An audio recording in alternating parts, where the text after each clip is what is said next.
Hello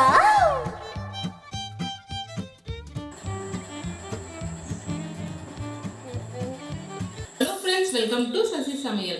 மணக்க மணக்க சமைக்கலாம், சுவைக்க சுவைக்க ருசிக்கலாம். இன்னைக்கு ஒரு ஸ்வீட் ரெசிபி தாங்க பார்க்க போறோம். சட்டுன்னு சீக்கிரமா ஒரு ஸ்வீட் சாப்பிடணும் அப்படின்னு நினைக்கும் போது, வீட்டில் ஒரு மைதா இருக்கு, அதை வச்சு ஒரு ஸ்வீட் செய்யணும் அப்படின்னு நினைக்கும் போது இன்ஸ்டண்டா செய்யக்கூடிய ஒரு டிசர்ட் ஸ்வீட் தாங்க பார்க்க போறோம். அதை எப்படி செய்யறது அப்படின்னு இந்த வீடியோல தெளிவா பார்க்கலாம். வாங்க வீடியோக்குள்ள போகலாம். அதுக்கு முன்னாடி சசி சமையல் இது வரைக்கும் சப்ஸ்கிரைப் பண்ணாதவங்க உடனே சப்ஸ்கிரைப் பண்ணிடுங்க. மறக்காம பெல் பட்டன் அழுத்தி ஆல் ஓகே கொடுங்க. அப்பதான் நான் போடுற வீடியோ உடனுக்குடன் உங்ககிட்ட வந்து சேரும். லைக் பண்ணுங்க, ஷேர் பண்ணுங்க, கமெண்ட் பண்ணுங்க.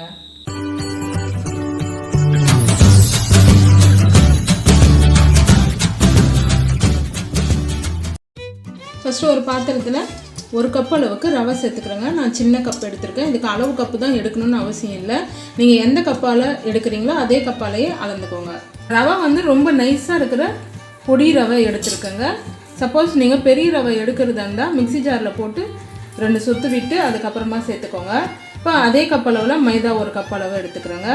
பேக்கிங் பவுடர் 1 டீஸ்பூன் அளவுக்கு சேர்த்துக்கிறேங்க. பேக்கிங் பவுடர் உங்ககிட்ட இல்லைன்னா பேக்கிங் சோடா 1/2 டீஸ்பூன் அளவுக்கு எடுத்துக்கோங்க. வாசனை இல்லாத எண்ணெய் எடுத்துக்கோங்க. எண்ணெய் வந்து ஒரு 2 டேபிள் ஸ்பூன் அளவுக்கு எடுத்துக்கோங்க. நீங்கள் சின்ன ஸ்பூன் எடுக்கிறதா 4 ஸ்பூன் அளவுக்கு எடுத்துக்கோங்க. தயிர் ஒரு 2 டேபிள் ஸ்பூன் அளவுக்கு எடுத்துக்கலாங்க. தயிர் நல்லா புளிப்பு இல்லாத நல்ல தயிராக எடுத்துக்கோங்க. ஒரு 1/4 டம்ளர் அளவுக்கு தண்ணி சேர்த்துக்கிறோங்க.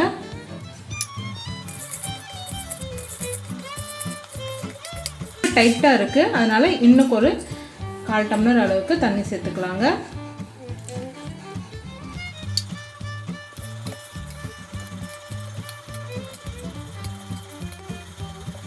இப்போ மாவு நல்லா டைட்டாகவே இருக்குங்க, அதனால் இன்னொரு 1/4 டம்ளர் சேர்த்துக்கலாம்.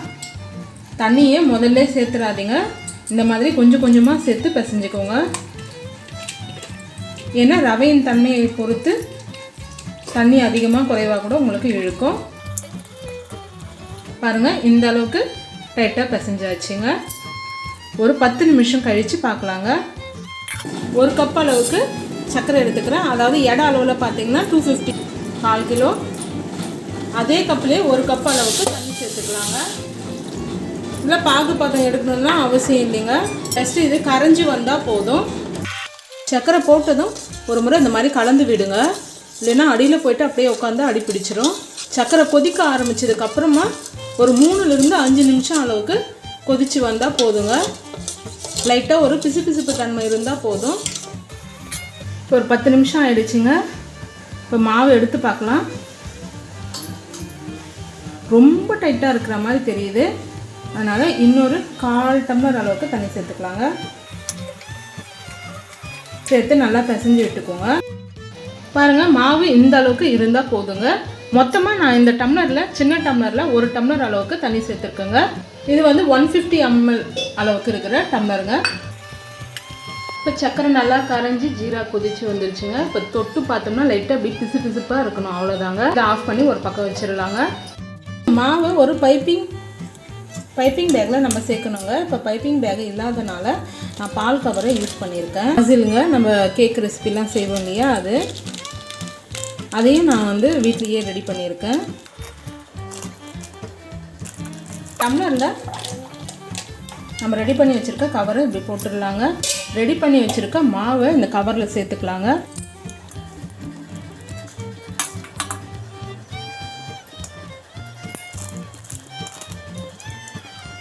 இப்போ பாருங்கள், மாவு இதுக்குள்ளே சேர்த்தாச்சு. இந்த கவரு நல்லா இப்படி டைட்டாக இருக்குமா பிடிச்சிக்கோங்க. பைப்பிங் கவர் இருந்தால் நீங்கள் அதிலே செஞ்சுக்கலாங்க. இப்போ நம்ம ப்ரெஸ் பண்ணோம்னா மாவு கீழே வரும். இப்போ ஒரு பேனில் எண்ணெய் ஊற்றி வச்சுருக்கேன். எண்ணெய் லைட்டாக சூடேறி இருக்குது. நம்ம பொறுமையாக சுற்றி எடுத்துக்கலாம். கடைசியாக நம்ம மாவு விடும்போது ஓரத்தில் விட வேண்டாங்க, இந்த மாதிரி நடுப்புற விட்டால் போதும். ஜிலேபி சுற்றுற மாதிரி சுற்றி விட்டுக்க வேண்டியதாங்க. ஸ்டவ் லோ ஃப்ளேமில் வச்சுக்கோங்க. இதுக்கப்புறமா கடைசியாக கட் பண்ணும்போது இப்படி மேலே தூக்குனிங்கனாவே ஆட்டோமேட்டிக்காக கட் ஆகிடுங்க மாவு. ஆசிலுக்கு பேஸ்ட்டு காலி ஆகிட்டு அந்த வேஸ்ட்டு கவர் இருக்கும் இல்லையா, கடைசியாக அந்த கவரை வச்சு நாசில் செஞ்சுருக்கேங்க.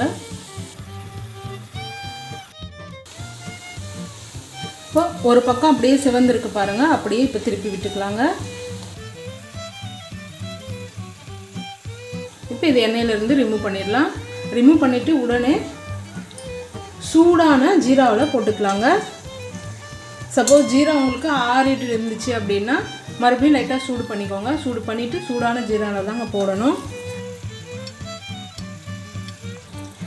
இப்போ ஒரு 5 நிமிஷம் நல்லா இதில் ஊறட்டுங்க ஜீராவில். நான் எந்த ஒரு ஃபுட் கலரும் இதில் சேர்க்கலைங்க. உங்களுக்கு வேணும்னா இந்த ஜீராவில் நீங்கள் கலர் கூட சேர்த்துக்கலாம். ஆனால் நான் இன்றைக்கி கலர் சேர்க்காம தான் செஞ்சுருக்கேன். மிச்சிருக்கிற மாவையும் இந்த பால் கவர்லேயும் சேர்த்தாச்சுங்க. மேலே இந்த பக்கம் ஓப்பனாக இருக்கிற பக்கத்தில் லப்பர் பேண்ட் போட்டாச்சு. இப்போ உங்களுக்கு வெளியில் வர வாய்ப்பு இல்லை. இப்போ நீங்கள் மேலேருந்து ப்ரெஸ் பண்ணிங்கன்னா கீழே உங்களுக்கு வரும். பிகினர்ஸ் கூட ரொம்ப ஈஸியாக செஞ்சிடலாம்.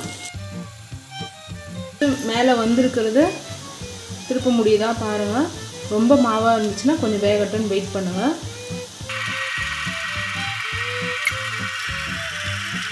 பைப்பிங் கவர் இல்லைனாலும் பிரச்சனை இல்லைங்க. நீங்கள் பால் கவரை கட் பண்ணிவிட்டு ஒரு கொனையில் அந்த மாதிரி மாவை போட்டு நம்ம செஞ்சாலும் உங்களுக்கு ப்ளைனாக ரவுண்ட் ஷேப்பாக கிடைக்கும்.